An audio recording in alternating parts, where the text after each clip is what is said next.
In Pony point of view, there were obviously multiple conflicting accounts that led up to the sinking of the ship. But which Pony's version was the most accurate? And is it even possible to piece together what really happened during the 3-hour tour? I say yes.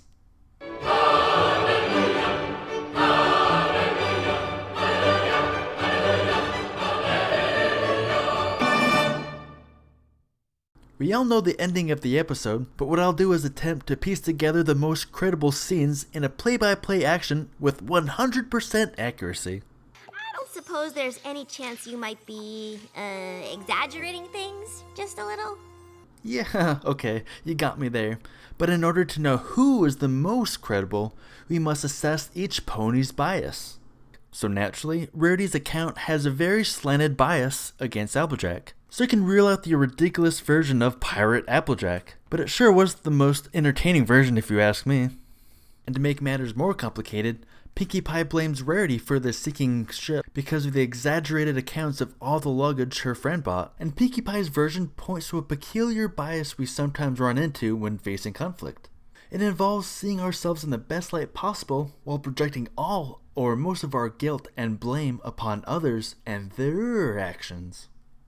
And it shouldn't be a surprise that Applejack blames Pinkie Pie and even Rarity for distracting her from steering the ship. So who can we trust? In my opinion, Rarity was the least biased of Pinkie Pie's interactions, and Applejack might have a more accurate account of Rarity's behavior. Well, mostly. In addition, I would hypothesize that Pinkie Pie might be the most objective perspective to Applejack's actions. And then each pony's individual decisions can fill in the blank. And when I put it all together, this is what I got. Enjoy!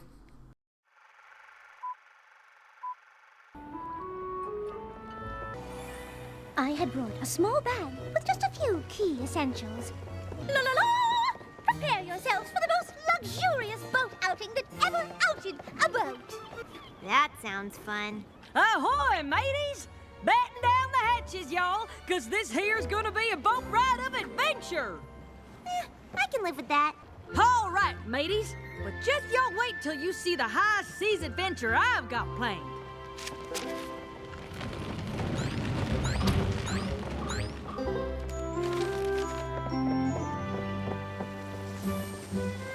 Now, you can't throw a silly boat party without snacks. So I made sure to pack the funnest party food I could find. Rarity, would you care for some cotton candy? It's freshly spun. Oh, Pinkie Pie, that all looks positively delectable. But you simply must try one of these cucumber sandwiches. Dig in.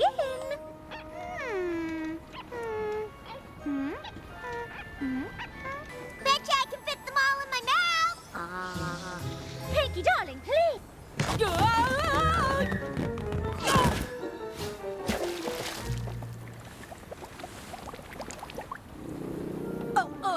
Rarity, Well, I never. Hufflepuff. Me neither. Humph.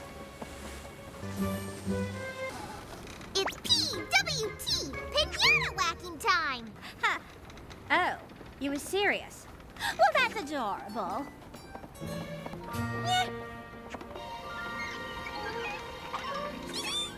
huh?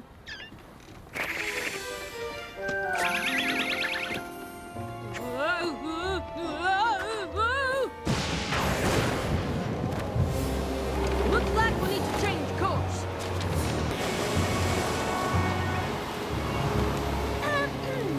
Applejack, just a thought, but maybe we should steer the ship toward calmer waters. Perhaps if I take a quick look-see at that map of yours, I could find us a more cruise-friendly path. There'll be no mutiny aboard me ship.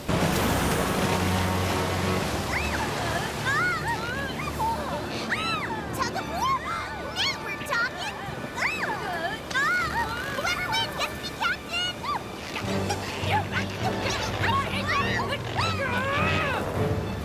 Or one of us could just be captain now.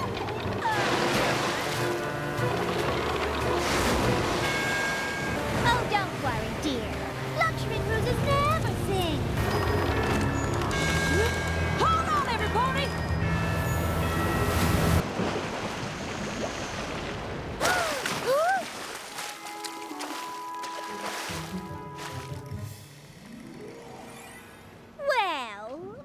isn't the middle of the ocean.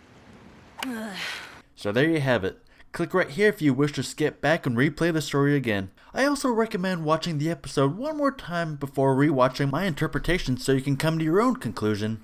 Speaking of which, my conclusion is that Applejack had the most accurate story because Applejack's version was used 7 times. And during the storm itself, I found that Pinkie Pie had the most credible account. Pinkie Pie's version was used 5 times, so she came in second place. Rarity's version was only used 4 times, and there were very quick scenes, making her the most unreliable hyperbolic source. Yikes. But when it comes down to it, they all stretch the truth in one way or another to protect themselves from other people's scrutiny. This resentment was the result of all of them valuing their own unique expectations more than the well-being of their friends. Oh!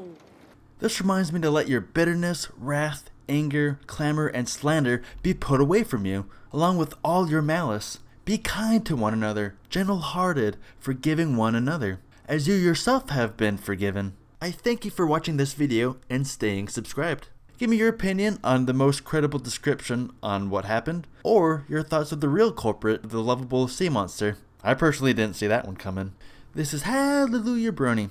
Thanks for watching, and by the way, if you really like this episode mashup, then you might really enjoy my most popular video to date, combining the song Luna's Future with scenes describing Starlight Glimmer's past. And what happens? I see a cold wind blowing through. I see days neither fun nor free. Thanks for watching, and God bless.